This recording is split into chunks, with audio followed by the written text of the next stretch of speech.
Hello everyone, welcome to my YouTube channel. Guys, कैसे हैं आप सभी लोग। मैं उम्मीद करती हूँ आप सभी लोग बहुत अच्छे हैं और आपकी उत्तराखंड एलटी की तैयारी भी बहुत अच्छी चल रही है। दोस्तों, जैसा कि आप जानते हैं, हम उत्तराखंड एलटी एसएसटी की प्रिपरेशन कर रहे हैं और इसी क्रम में हमारे हिस्ट्री के भी 10 वीडियोस आ चुके हैं जो कि एमसीक्यूज फॉर्म में हैं। आप जाकर के उनको देख सकते हैं चैनल की प्लेलिस्ट पर। हमारी जो दूसरी टेस्ट सीरीज चली है वो इकोनॉमिक्स की है। इसके अंदर हम 5 वीडियोज अभी तक लेकर के आ चुके हैं। यदि आपने नहीं देखे हैं गाइस, तो आप चैनल की प्लेलिस्ट पर जाएं, वहां पे आपको सभी वीडियोज मिलेंगे। आज का इकोनॉमिक्स का हमारा ये छठा वीडियो है। इसके अंदर भी हम हिस्ट्री के 20 महत्वपूर्ण प्रश्न डिस्कस करने वाले हैं। तो चलिए गाइस, स्टार्ट करते हैं वीडियो को। अगर वीडियो पसंद आए तो वीडियो को जरूर लाइक करें, चैनल पे नए तो सब्सक्राइब करें और अपने दोस्तों को भी शेयर करें ताकि उनको भी इन वीडियोस का फायदा मिल सके। तो चलिए स्टार्ट करते हैं। पहला क्वेश्चन है हमारा, राजकोषीय घाटे और बजटीय घाटे का अंतर किसके बराबर होता है। 4 ऑप्शन है, सार्वजनिक ऋण, राजस्व घाटा, प्राथमिक घाटा या फिर मूल्यह्रास। काफी महत्वपूर्ण प्रश्न है ये और इस तरह के एग्जाम में क्वेश्चन देखने को मिलेंगे इस बार आपको एलटी में। तो यहाँ पे हमारा आंसर रहेगा फर्स्ट वाला, सार्वजनिक ऋण। ठीक है, राजकोषीय घाटे और बजटीय घाटे का अंतर किसके बराबर होता है, सार्वजनिक ऋण के बराबर होता है। अगला प्रश्न है हमारा, निम्नलिखित प्रत्यक्ष करों में से किस कर से सरकार को अधिकतम राजस्व की प्राप्ति होती है। निगम कर, आय कर, संपत्ति कर या फिर दान कर। तो गाइज यहाँ पे हमारा राइट आंसर हो जाएगा ए, निगम कर। अगला प्रश्न है हमारा, भारत सरकार के बजट के कुल घाटे में किस घाटे का सबसे अधिक योगदान है। प्राथमिक घाटा, राजकोषीय घाटा, राजस्व घाटा या फिर आय व्यय घाटा। तो यहाँ पे हमारा राइट आंसर रहेगा बी, राजकोषीय घाटा। अगला प्रश्न है, निम्नलिखित में से कौन सा एक साधन केंद्र सरकार के राजस्व का स्रोत नहीं है। आयकर, कॉर्पोरेट कर, कृषि आय कर या फिर उत्पाद शुल्क। तो यहाँ पे हमारा आंसर रहेगा सी, कृषि आय कर। बाकी आयकर, कॉर्पोरेट कर और उत्पाद शुल्क, ये तीनों के तीनों केंद्र सरकार के राजस्व का स्रोत हैं। इसमें कृषि आयकर जो है ये केंद्र सरकार के राजस्व का स्रोत नहीं है। अगला प्रश्न है हमारा, भारत सरकार के बजट के आंकड़ों में कुल व्यय और कुल प्राप्तियों के बीच अंतर को क्या कहा जाता है। ऑप्शन है हमारे, राजकोषीय घाटा, बजटीय घाटा, राजस्व घाटा या फिर चालू घाटा। तो यहाँ पे हमारा आंसर रहेगा बी, बजटीय घाटा। अगला प्रश्न है, राजकोषीय घाटे से तात्पर्य है कुल व्यय माइनस राजस्व प्राप्तियां प्लस ऋणों की वसूली प्लस विनिवेश से प्राप्तियां। कुल व्यय माइनस कुल प्राप्तियां, कुल व्यय माइनस राजस्व प्राप्तियां प्लस विनिवेश से प्राप्तियां, कुल व्यय माइनस विनिवेश से प्राप्तियां। तो इसका आंसर रहेगा हमारा यहाँ पर ए, कुल व्यय माइनस राजस्व प्राप्तियां प्लस ऋणों की वसूली प्लस विनिवेश से प्राप्तियां।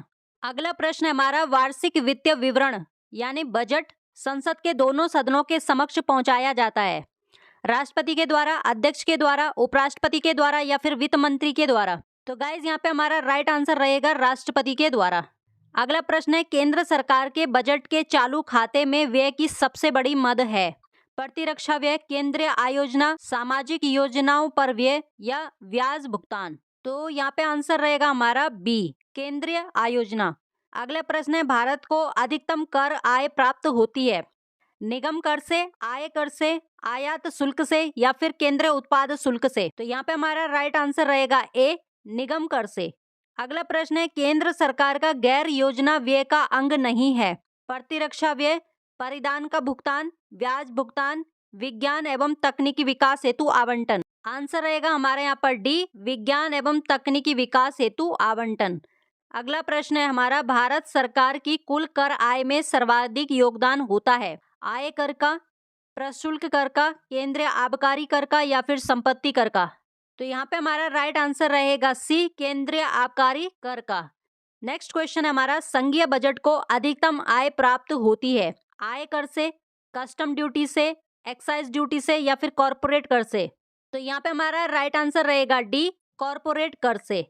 नेक्स्ट क्वेश्चन है, निम्नलिखित में से कौन सा स्रोत संघ सरकार का स्रोत नहीं है। उत्पाद शुल्क, आयकर, व्यापार कर या फिर कॉर्पोरेट कर।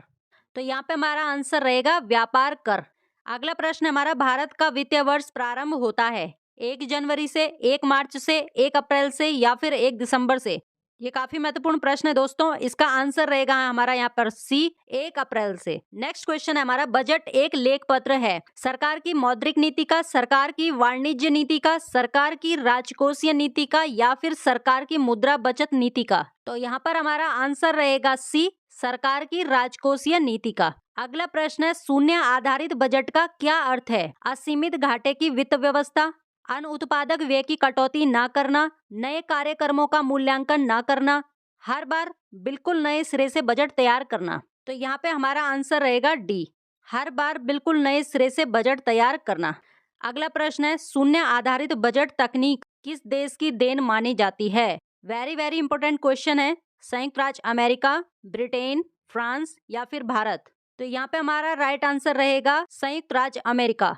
अगला प्रश्न है हमारा, संयुक्त राज्य अमेरिका में शून्य आधारित बजट तकनीक को सर्वप्रथम कब अपनाया गया था? 1877 में, 1917 में, 1967 में या फिर 1977 में? तो यहाँ पे हमारा आंसर रहेगा डी, 1977 में। अगला प्रश्न है, भारत में शून्य आधारित बजट किस वर्ष के वार्षिक बजट में अपनाया गया था? 1986-87, 1987-88, 1988-89 और 1989-90? तो यहाँ पे हमारा राइट आंसर रहेगा बी, 1987-88। अगला प्रश्न है, भारत में सर्वप्रथम किस राज्य में शून्य आधारित बजट तकनीक को अपनाया गया था? तमिलनाडु, आंध्र प्रदेश, कर्नाटक या फिर केरल? तो यहाँ पे हमारा राइट आंसर रहेगा B, Andhra Pradesh. Last question है गाइज हमारा, भारत में शून्य आधारित बजट प्रणाली कब अस्तित्व में आई? चौथी पंचवर्षीय योजना में, छठी पंचवर्षीय योजना में, सातवीं पंचवर्षीय योजना में या फिर नौवीं पंचवर्षीय योजना में? तो यहाँ पे हमारा आंसर रहेगा सी, सातवीं पंचवर्षीय योजना में। तो दोस्तों ये थे आज के हमारे 20 महत्वपूर्ण प्रश्न इकोनॉमिक्स के जो हमने इस वीडियो के अंदर कवर करे हैं। इसी तरह से चैनल पर वीडियोस आते रहेंगे, तो आप प्लीज चैनल के साथ जुड़े रहें, वीडियो को लास्ट तक देखें ताकि इससे आपको फायदा हो सके। और अपना स्कोर कमेंट बॉक्स में जरूर बताया करें, आप बताते नहीं है, आप जरूर बताया करें आपके 20 में से कितने नंबर आ रहे हैं। ठीक है, तो चलिए मिलते हैं अगली वाली वीडियो में, तब तक के लिए बहुत बहुत धन्यवाद।